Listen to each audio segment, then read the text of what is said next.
Hi,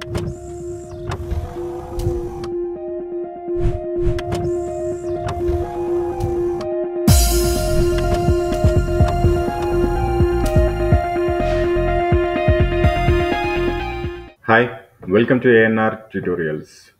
ఒక చిన్న రిమైండర్తో నేను ఈ వీడియోతో మీ ముందుకు వచ్చాను. అదేంటి అంటే ఆర్ఆర్బికి సంబంధించి మనము ఒక 124 టాపిక్స్ అనేది క్లియర్గా కట్అవుట్గా చెప్పుకున్నాము. వాటికి సంబంధించిన టాపిక్ లిస్ట్ కూడా పెట్టాను మీకు అందరికీ, పీడిఎఫ్స్ అనేది ఇంగ్లీష్ అండ్ తెలుగు మీడియం వాళ్ళకి. సో కోర్స్ కూడా మనం దీనికి స్టార్ట్ అనేది చేశాము. కానీ ఆ కోర్స్లో క్వశ్చన్స్ అనేది చాలా బేసిక్ లెవెల్లో ఉన్నాయని చెప్పేసి స్టూడెంట్స్ ఇంకొద్దిగా కఠినంగా తయారు చేయమని, అంటే డెప్త్గా తయారు చేయమని అడుగుతున్నారు. అంటే రైల్వే కండక్ట్ చేసిన జనరల్ స్టడీస్కి సంబంధించిన క్వశ్చన్స్ అనేది ఎప్పుడు చాలా ఈజీగానే ఉంటాయి. సరే, ఏది ఏమైనా కొద్దిగా కఠినంగా తయారు చేస్తే మిగతా అన్ని జాబ్స్ కూడా ఉపయోగపడతాయి. అదేవిధంగా రైల్వేకి కూడా 100% మనం న్యాయం చేయొచ్చు అనే ఉద్దేశంతో ఈ 124 టాపిక్స్లో మనం గత 10 సంవత్సరాల రైల్వేకి సంబంధించిన క్వశ్చన్స్ మాత్రమే తీసుకున్నాం. ఇప్పుడు ఆ క్వశ్చన్స్తో పాటు, రైల్వేకి సంబంధించిన క్వశ్చన్స్తో పాటు ఎస్ఎస్సి, ఎంటీఎస్, సిజిఎల్, సిహెచ్ఎస్ఎల్ వీటికి సంబంధించిన క్వశ్చన్స్ గత కొన్ని సంవత్సరాలుగా నా దగ్గర ఉన్న ప్రీవియస్ ఇయర్ క్వశ్చన్స్లో నుంచి ఆ క్వశ్చన్స్, అదేవిధంగా ఎన్సీఆర్టీ క్లాస్ వైజ్గా 6th class, 7th class, 8th class, 9th class, 10th class, 11th, 12th 12వ తరగతి వరకు మాత్రమే. 12వ తరగతి వరకు మాత్రము సబ్జెక్ట్ వైజ్గా, చాప్టర్ వైజ్గా దాంట్లో నుంచి కూడా బుక్లో నుంచి లైన్ టు లైన్ క్వశ్చన్స్ తీసుకొని నాకు ఇంపార్టెంట్ అనిపించినవి నేను తయారు చేయడం జరిగింది. సో కాబట్టి ఇప్పుడు క్వశ్చన్స్ అంతకుముందు ఒక్కొక్క టాపిక్లో 50-60 క్వశ్చన్స్ ఉండాల్సినవి ఇప్పుడు మినిమం 90, మ్యాక్సిమం అనేది 300 వరకు కూడా వెళ్ళినాయి. ఇప్పుడు సపోజ్ మొఘల్ ఎంపైర్ అని ఉంది, దాంట్లో అంతకుముందు నేను ఆర్ఆర్బి క్వశ్చన్స్ వచ్చేసి 85 క్వశ్చన్స్ ఉండాలి. అంటే బాగా రిపీట్ అయిన క్వశ్చన్స్ తీసేయగా 85 మిగిలినాయి. కానీ ఇప్పుడు ఎన్సీఆర్టీలో నుంచి క్వశ్చన్ తీసుకుంటే దాదాపు 300 ఎబో అయిపోయినాయి నాకు. సో కాబట్టి అవన్నీ కూడా ఇస్తున్నాను, జాగ్రత్తగా చదువుకోండి. అవి మీకు ఈ 124 టాపిక్స్ అనేది ఇక నుంచి మీకు ఆర్ఆర్బికే కాకుండా ఎస్ఎస్సికి, అదేవిధంగా అన్ని గవర్నమెంట్ జాబ్స్ కూడా ప్రిపేర్ అయ్యే వాళ్ళకి ఉపయోగపడతాయి. సో ఆ క్వశ్చన్స్లో మీకు ఏమేమి ఉంటున్నాయి, ఆర్ఆర్బి క్వశ్చన్స్, అదేవిధంగా ఎస్ఎస్సి క్వశ్చన్స్, అదేవిధంగా ఎన్సీఆర్టీ క్వశ్చన్స్ కూడా టాపిక్ వైజ్గా అనేది మీకు ప్రొవైడ్ చేయడం జరుగుతుంది. అండ్ ఇంకొక రిమైండర్ ఏంటి అంటే, చాలా మంది అడుగుతున్నారు ఏ నోటిఫికేషన్ వస్తుంది, ఎప్పుడు వస్తుంది, ఫిబ్రవరిలో వస్తుందా, జనవరిలో వస్తుందా. ప్రస్తుతానికి ప్రతి ఒక్కరికి డౌట్ ఇదే ఉంది. సో ఇంకోటి ఏంటంటే, కొద్దిగా ఏదో నార్త్ ఇండియన్ ఛానల్స్ వాళ్ళు గ్రూప్ డి నోటిఫికేషన్ వచ్చిందని చెప్పేసి ఒక పీడిఎఫ్ పెట్టారు. అది అందరికీ నాకు ఫార్వర్డ్ చేసి ఇది కరెక్టేనా, నిజమేనా, లేకపోతే దీని గురించి ఎక్స్ప్లెయిన్ చేయండి అంటున్నారు.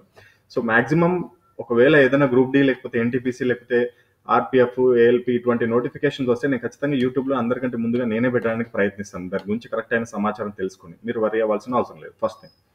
సెకండ్ థింగ్, నోటిఫికేషన్స్ ఎప్పుడు వస్తాయంటే, నేను మీకు ఆల్రెడీ ముందుగానే చెప్పాను, ఆర్పిఎఫ్కి సంబంధించి ఒక షార్ట్ నోటీస్ అనే వచ్చింది. దాంట్లో ఏజ్ క్వాలిఫికేషన్స్, అదేవిధంగా క్వాలిఫికేషను, ఎగ్జామ్ ప్యాటర్న్ ఎలా ఉండబోతుంది, పోస్టుల సంఖ్య, ఈ విధంగా ఒక నోటీస్ ఇచ్చారు. కాబట్టి అది నేను ఖచ్చితంగా ఆర్పిఎఫ్ ఇప్పుడు కాకపోయినా ఒక 15-20 రోజుల్లో అయినా, అంటే ఫిబ్రవరి లోపలైనా వస్తుందని చెప్పగలుగుతాను నేను. అండ్ ఏఎల్పి గురించి కూడా అంతకుముందు ఒక చిన్న షార్ట్ నోటీస్ అనేది వచ్చింది, కాబట్టి ఏఎల్పి నోటిఫికేషన్ కూడా వస్తాయని చెప్పగలుగుతాను. గ్రూప్ డి, ఎన్టీపీసీ, జేఈ ఇవన్నీ ఎప్పుడు వస్తాయంటే, మాక్సిమం సమాచారం అయితే ఉంది. ఎందుకంటే పోయినసారి 2019లో కూడా ఎలక్షన్ నోటిఫికేషన్కి ముందు, కొన్ని రోజుల ముందు, ఒక 2 వారాల ముందు నోటిఫికేషన్ అనేది రిలీజ్ చేయడం జరిగింది. సో అదే విధంగా ఈసారి కూడా ఏదో ఒక పెద్ద నోటిఫికేషన్ అయితే వచ్చే అవకాశం ఉంటుంది. ఎందుకంటే ప్రతిష్టాత్మకంగా తీసుకున్నారు కాబట్టి ఈ ఎలక్షన్స్ని, ఖచ్చితంగా పెద్ద నోటిఫికేషన్ అయితే వచ్చే అవకాశం ఉంటుంది. ఇది కూడా ఎగ్జామ్ పోయినసారి లాగా 4-5 సంవత్సరాలు జరిగే అవకాశం లేదు. ఎందుకంటే 2018 గుర్తుపెట్టుకోండి, 2018లో గ్రూప్ డి నోటిఫికేషన్ వచ్చి 1 ఇయర్లో రిక్రూట్మెంట్ ప్రాసెస్ కంప్లీట్ అయింది. ఇక 2019లో వచ్చిన గ్రూప్ డి మాత్రం 4 to 5 years, అంటే ఇప్పటికి కూడా డీవీలు నడుస్తున్నాయి. సో అది కొన్ని పాండమిక్ సిచ్యువేషన్ వల్ల కావచ్చు, ఇతర సమస్యల వల్ల కావచ్చు, ఈసారి మాత్రం ఖచ్చితంగా 1 year లోపల ఏది పడ్డా కానీ రిక్రూట్మెంట్ ప్రాసెస్ కంప్లీట్ అయ్యే అవకాశం ఉంటుంది. కాబట్టి నోటిఫికేషన్ ఎప్పుడు వస్తుంది అని ఆలోచించకుండా మీరు ప్రిపరేషన్ అనేది స్టార్ట్ చేయండి. ఇప్పుడు కాకపోతే 2 నెలలు కాకపోతే 4 నెలల తర్వాత రానివ్వండి. అప్పుడే మీరు ఎగ్జామ్ అనేది అటెంప్ట్ చేయొచ్చు. నోటిఫికేషన్ వచ్చే లోపల మీరు సబ్జెక్ట్ అంతా కంప్లీట్ అయి ఉంటే ఈజీగా అయిపోతుంది మనకి పని. ఎగ్జామ్ రాయక ముందే మన జేబులో ఒక జాబ్ అనేది వేసుకొని ఈజీగా ఉండొచ్చు. అండ్ ఇంకొకటి, సేఫ్టీ జాబ్లు అనేది కన్ఫామ్గా పడతాయండి. గ్రూప్ డిలో ట్రాక్మెన్ పోస్ట్ ఉంది చూసారా, అది చాలా చాలా చాలా సేఫ్టీ జాబ్స్ అవి. ఆల్రెడీ గత 6 నెలల్లో 2-3 మేజర్ యాక్సిడెంట్ అయినాయి. మనకు అప్పుడు కూడా రైల్వే మంత్రి గారు క్లియర్గా చెప్పడం జరిగింది, రైల్వేని మనము సేఫ్టీకి ప్రాధాన్యత ఇస్తున్నాం, దానికి సంబంధించి మేము రిక్రూట్మెంట్ ప్రాసెస్ కూడా కంప్లీట్ చేస్తామని చెప్పేసి రాజ్యసభలో కూడా బీజేపీకి సంబంధించిన ఎంపీలు పునరుద్ఘాటించడం జరిగింది. సో కాబట్టి గ్రూప్ డి నోటిఫికేషన్ వచ్చే అవకాశం ఉందని నా ఒపీనియన్. అదేవిధంగా ఏఎల్పి అయితే డ్యామ్ షూర్ అది సేఫ్టీ జాబ్, అది ఆర్పిఎఫ్ కూడా సేఫ్టీ జాబే, ఇవైతే పక్కా వచ్చే అవకాశం ఉంది. ఇక ఎన్టీపీసీ, జేఈ అనేది ఇక మనకైతే ఖచ్చితంగా వస్తుంది ఈ నెలలో అనేది మాత్రం ఎటువంటి సమాచారం లేదు. కాకపోతే నేను అనుకుంటున్నాను ఇవన్నీ నోటిఫికేషన్స్ వచ్చి 5 సంవత్సరాలు అయింది కాబట్టి ఇవన్నీ జాబ్స్కి వేకెన్సీస్ అనేది ఉంటాయి. అదేవిధంగా గవర్నమెంట్కి నిరుద్యోగులు మనకి అంతకుముందు 2019లో ఎలక్షన్స్ అప్పుడు ప్రధానమంత్రి గారు 2 కోట్ల ఉద్యోగాలు కల్పిస్తామని చెప్పి కూడా మాట ఇవ్వడం జరిగింది. దాంట్లో భాగంగా నోటిఫికేషన్స్ ఇస్తారనే నేను ఆశించడం జరుగుతుంది. ఏఎన్ఆర్ ట్యుటోరియల్ యొక్క రైల్వే కోర్స్ గురించి చూద్దాం. ఈ కోర్స్ అనేది మీకు తెలుగు మరియు ఇంగ్లీష్ 2 లాంగ్వేజెస్లో లభిస్తుంది. RPF, group D, NTPC, JE, ALP, అదేవిధంగా టెక్నీషియన్, టీటీఈ ఇటువంటి అన్ని రకాల పోస్టులకి, రైల్వేకి సంబంధించిన అన్ని రకాల పోస్టులకి పనికొస్తుంది మీకు ఇది.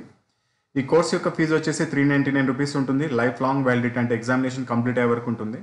ఈ కోర్సులో ఏముంటాయంటే 2012 నుంచి 2022 వరకు రైల్వే కండక్ట్ చేసిన అన్ని ఎగ్జామ్స్లో నుంచి, అన్ని సెట్ పేపర్స్లో నుంచి క్వశ్చన్స్ని తీసుకొని దాంట్లో మ్యాథమెటిక్స్ రీజనింగ్కి కొన్ని సొల్యూషన్స్ కూడా వేసి ఇచ్చి మీకు పీడిఎఫ్ రూపంలో డైరెక్ట్ వాట్సాప్కి పంపించడం జరుగుతుంది.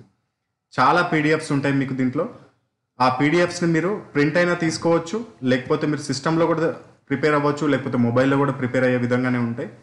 మీకు చాప్టర్ వైజ్గా మ్యాథమెటిక్స్ బుక్ ఒకటి వస్తుంది దీంట్లో, అండ్ చాప్టర్ వైజ్గా రీజనింగ్ బుక్ ఒకటి వస్తుంది, అండ్ చాప్టర్ వైజ్గా మ్యాథమెటిక్స్ గ్రాండ్ టెస్ట్లు వస్తాయి, అండ్ చాప్టర్ వైజ్గా రీజనింగ్ గ్రాండ్ టెస్ట్లు వస్తాయి, ఫుల్ గ్రాండ్ టెస్ట్లు కూడా వస్తాయి. అదేవిధంగా జీకే, జిఎస్, జిఏ పైన 50 టెస్టులు, అండ్ రైల్వే అనేది ఒక 124 GK topics, general awareness topics నుంచి మనకు ఎక్కువగా క్వశ్చన్స్ ఇస్తుందని గత వీడియోస్లో చెప్పుకున్నాం. ఆ 124 టాపిక్స్ పైన 124 టెస్టులు, దాంతోపాటుగా physics problems and chemistry problems, current affairs కూడా డైరెక్ట్ మీకు వాట్సాప్కి పంపించడం జరుగుతుంది.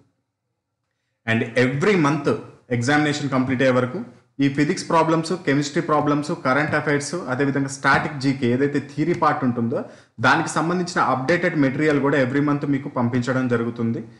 అండ్ ఒకవేళ కనుక మీకు ఈ కోర్స్ తీసుకోవడం ఇంట్రెస్ట్ అయితే కనుక ఇక్కడ డిస్ప్లే పైన చూపిస్తున్న నెంబర్కి ఫోన్పే లేదా గూగుల్ పే ద్వారా మీరు అమౌంట్ పే చేసుకోవచ్చు. 399 రూపీస్ అనేది.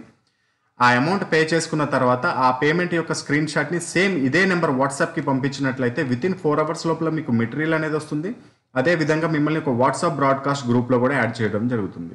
అండ్ ఫోన్పే, గూగుల్ పే 2 నెంబర్లు కూడా సేమే, అండ్ వాట్సాప్ నెంబర్ కూడా ఇదే. మీకు ఒకవేళ ఏదైనా డౌట్స్ ఉన్నా ఇదే నెంబర్కి కాల్ చేసి క్లియర్ చేసుకోవచ్చు.